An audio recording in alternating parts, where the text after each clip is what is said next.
বাজারে নিত্যপণ্য কিনতে গিয়ে হিমশিম খাচ্ছে মধ্যবিত্ত ও নিম্ন আয়ের মানুষ।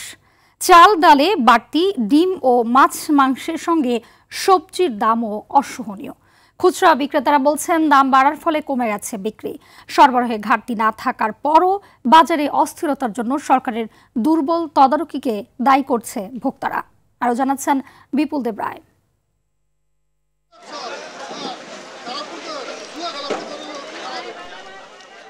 আগস্ট মাসে দেশের সামগ্রিক মূল্যস্ফীতি কমে হয়েছে ৮.29%, যা গত ৩ বছরে সবচেয়ে কম।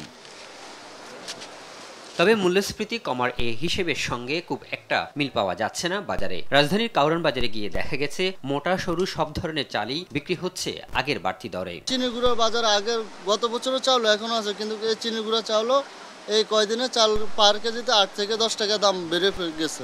আজকে কিনছি এক দাম, কালকে এখন আরেক দাম, এভাবে অনেকে রেগে যায়। তো আমি মনে করি সরকার যদি মনিটরিং করে, গত কোরবানি ঈদের পরে যেভাবে হু করে বাজারটা বাড়ছে, এভাবে বাজার বাড়লে তো সাধারণ বাঁচা কঠিন হয়ে যাবে। চালের পাশাপাশি ডিম ও মাছ মাংসের দামও ঊর্ধ্বমুখী, ফলে বাজারে এসে হিসাব মিলাতে পারছে না মধ্যবিত্ত ও নিম্ন আয়ের মানুষ।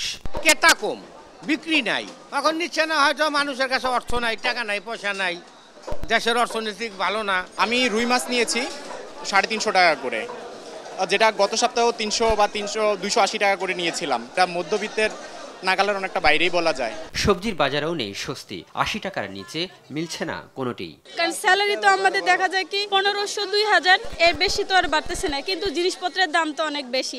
যেটাই ধরতেছি 100 টাকার নিচে না, 200 টাকার নিচে না। দিন দিন জিনিসপত্রের দাম বাড়তেছে, প্রত্যেকটা জিনিস অজুহাত দিয়ে দাম বাড়াই ফেলায়। দ্রব্যমূল্য সহনীয় রাখতে অসাধু সিন্ডিকেটের বিরুদ্ধে ব্যবস্থা নেওয়া সহ বাজারে তদারকি বাড়ানোর দাবি ভোক্তাদের।